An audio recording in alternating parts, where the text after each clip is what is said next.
To the person who asked for this video, whoever cooked the food is the one that should go to the pot and dish the food.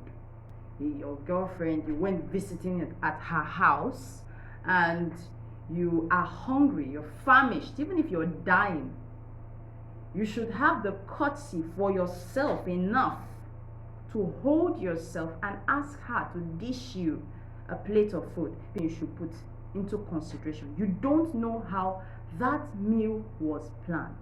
Some people plan their meal morning, afternoon, evening. I'm gonna eat this food, or only this morning is when I'm gonna eat this food, or I have somebody who is coming over, so I'm cooking 2 portions. As long as the person did not have you in mind when he or she was cooking, you should be considerate. You said, if it is right for a visitor, no matter who the person is, to dish food from your pot in your husband's house. So you said based on the videos that I make. So if you as a wife cooked and your sisters come around, your brothers come around, whether you like it or not, I'm sorry, but I have to tell you the fact. They are visitors. They don't have a right to your kitchen.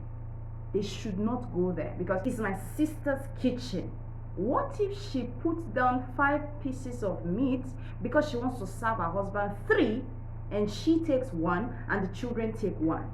Now you have come in. You will now say, because it's your sister's pot, you will now take the 3, because you see these people that go to your pot, they always like to take the best. So they will go to your pot and then they will take the portion that was meant for your husband. Husband will come back. Trouble, kasala, bust. And when you complain about it, they would say you're being insolent, when it is that they are the ones that have lost their minds. Whoever you are, be it the husband's brother, husband's sister, wife's brother, wife's sister, let me put it the right way, you don't have a right to another person's kitchen. It is not your kitchen. Hear that word.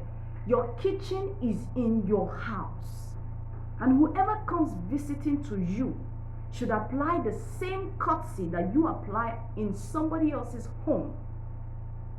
The person who comes to visit you should stay where visitors are meant to be. There are some visitors who actually overstep their boundaries. They'll be like, after all, my sister, you went to visit your sister. Remember that word. After all, I went to visit my brother. Listen to what you went to do. It's visit. You have a home of your own where you are a governor or a king over. Nobody tells you what to do there. Even if you're not married now, you will definitely get married. And I'm sure you will not like a situation whereby somebody else from outside comes to rule in your home, let alone make life unbearable for the person who you brought in to be a part of your life. Even if you are daddy or mommy, you have your house. If it's a boy's house you went to, a girl's house, a baby's house, you are not supposed to go to the pot. If this lady was given 20,000 naira to go to the market, she has planned how long that 20,000 naira is going to last her in her home with her husband and kids. If you fail to plan, you are planning to fail. Any letter that you are going to come, the worst is when you come unannounced. Hello, is my brother around? Or you call the wife, call the husband and say, hello, is my sister around? And he says, no, it's okay, I'm coming in. You don't do that. Yes, you don't go to a place uninvited, because you will never like it when somebody does it to you. Always sow what you would love to reap. You have come in uninvited. Number 1. Like, oh my goodness, some people are so unbearable. Lady's husband has a particular plate that she serves her husband with. So that was the plate that the food was inside. So the sister-in-law did not know that that was her brother's private plate which he uses to eat. So she went into the kitchen and she saw the nicely prepared and served food, and then she dished from it. Now guess what? She took half portion of the rice, then the stew, she took 3 from 4 pieces of meat, and put the rice down, put the stew on top, and she was coming out. So the wife now said, auntie, what are you doing? Why did you carry that food? If you wanted food, why didn't you call me? Like, you're hungry. No, but you just ate. So what's going on? The next thing, the lady escalated and started shouting, how dare you, in your brother's house, not your husband's house. You are inconveniencing your own brother, suffering your brother's wife, and you will go home and put your knees on the ground and ask for yourself to be blessed. That was how they started exchanging words. The wife was like, you can't do that, you're not supposed to do that. In fact, look at how you serve the food. You took my husband's food, and this is the last food. I gave you your food, I left this one for my husband. You have come to dish the food, and you took the entire meat. So if your brother comes back right now, which is my husband, what do you expect him to eat? His sister-in-law said, you have been saving, go and use your money for once to buy food to prepare.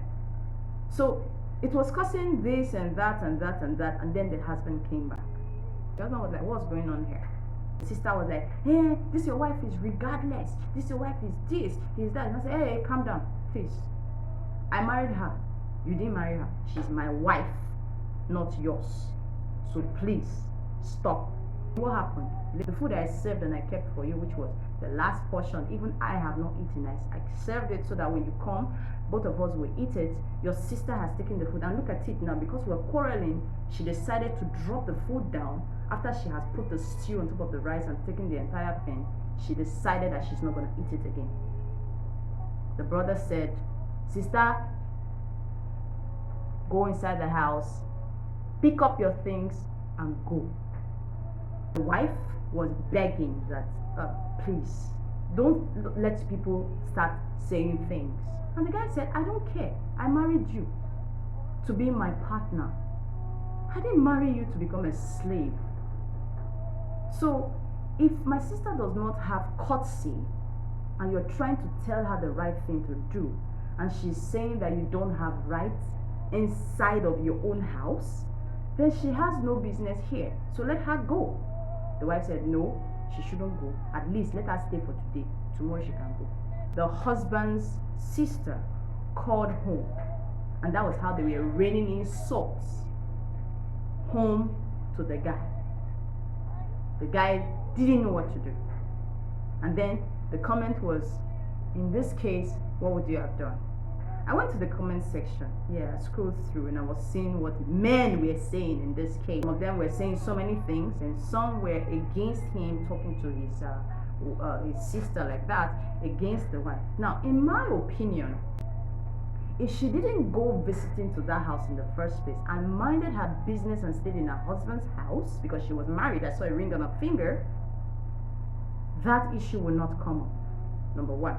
Number two, if she did not overstep her boundary of going into the kitchen, that she did not know how the meal was planned, she wouldn't, like she said, she was insulted, she wouldn't be insulted by the lady.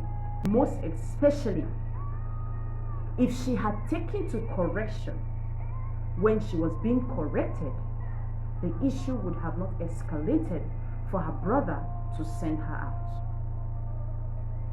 So in this case, the only person at fault is the auntie that came visiting. Courtesy demands that you treat people the way you would love to be treated. You're an aspiring mother, an aspiring father. You're going to have a home tomorrow. Fine. You have been called in open-handedly. They've embraced you. Okay, come. But don't overstay your welcome. Don't overstep your boundaries. I'm starving for my husband to eat, for crying out loud. And you went to take the food after eating first portion. And then you're calling the people in the village calling me a bad wife. The world is turning into something else. Honestly. And trust me, it is this kind of ladies that will be in their husbands' houses and they will not even allow their in-laws to pass through the gate, let alone pass a night. Because these kind of ladies are really aggressive in nature. Since they never want to hear the truth, they always tell a lie to themselves and they believe that that lie is the entire truth. So, auntie, my opinion is that as long as the word is visitor, whoever cooked that meal is the one that should dish the food for you. You don't have the right to go there and take it without the approval of the owner. It is called stealing. So whether you're a sister, you're a brother, whoever you are, if you have been doing this thing, you need to stop it. I have sisters that are married, so many of them. I have a brother that is married. Myself and his wife, we are like Siamese twins. I call her baby, she call me lover. Yes.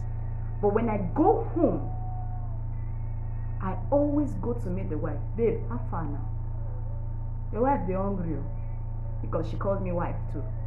Your wife, they hungry. Say, I'm going to kitchen. I say, no matter how familiar we are to another. No, because I don't know the portion you kept for your darling, and I don't want to come in between the two of you. I don't want anybody to do it to me, so I am practicing it by doing it to somebody else. She'll be like, you and your courtesy. Yes, it demands. So she'll get up and go. If she's not even ready to go, I will tie my navel of hunger and wait till she's ready to go. Yes, some of my family members are actually to be blamed too, until I started shouting about it before they stopped. So today, let me be honest with you. Charity, they say, begins at home. Let me be honest with you today. My sisters going to each other's house to visit. In fact, my sisters don't even pass nights in another of my sister's house, unless maybe they went for a mugo. Yeah. But when they get there, they will surely wait and say, sis, are they hungry? According to Orobo, say, why you going? You will say, okay, make it. I'm coming. Dish food and give to you. Do the right thing if you want a better life for yourself. I rest my case.